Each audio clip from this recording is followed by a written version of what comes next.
Bonsoir. J'ai appris qu'un type à Oslo avait reçu une météorite de 585 grammes. Je me suis dit qu'il avait eu de la chance. Parce que moi, ce matin, dans mon lit, j'ai retrouvé un truc de 80 kilos.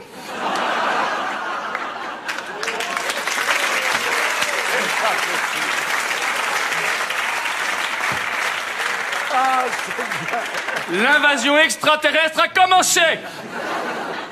Au début, j'ai trouvé ça marrant d'avoir une extraterrestre chez moi. C'était un peu comme dans E.T. Puis ça m'a plus du tout fait rire quand j'ai vu que personne ne venait la chercher. En communiquant avec la créature, j'ai découvert qu'en fait, c'était pas une extraterrestre. C'était juste ma femme qui s'était pas maquillée. Pour me faire pardonner, je lui ai fait un compliment maladroit. Je lui ai dit qu'avec ses genoux cagneux et ses cratères, elle pourrait être élue Miss Météorite. Je connaissais plein de choses sur les météorites. D'ailleurs, quand j'ai appris que c'était une météorite qui avait provoqué l'extinction des dinosaures, je me suis dit que ma belle-mère vivait ses dernières heures.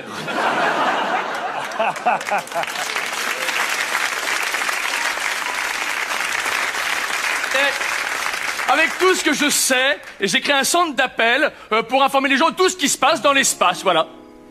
Ah, ça tombe bien. Allô? Vous avez rencontré un extraterrestre au bas de Boulogne? Il a essayé de vous tentaculer?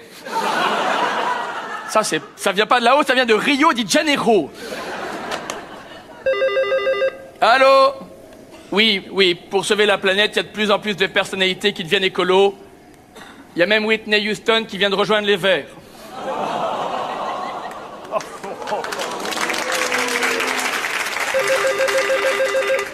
Allô? Ah, monsieur Yann Arthus Bertrand, comment allez-vous? Vous avez des projets?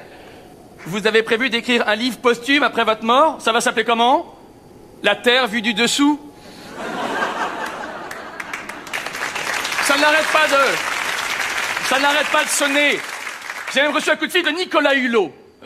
Vous vous souvenez dans Ushuaïa, on l'entendait parler comme ça. Ici Nicolas Hulot, en direct de l'Himalaya. Il vient de comprendre que les c'était pas un problème de transmission, c'est juste son producteur qui lui demandait de fermer sa gueule. Il m'a aussi avoué que dans son dernier reportage en ULM, il avait commis une erreur. Il avait cru voir le Grand Canyon. En fait, non, c'était Magloire qui faisait le poirier.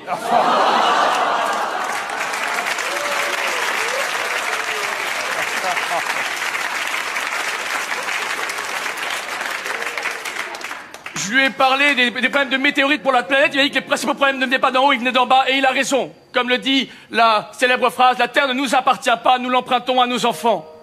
À un taux de 4,25 sur 30 ans. Du coup, aujourd'hui, pour qu'un nouveau-né pousse son premier cri, on lui donne plus une tape sur les fesses, on lui présente la facture. Merci.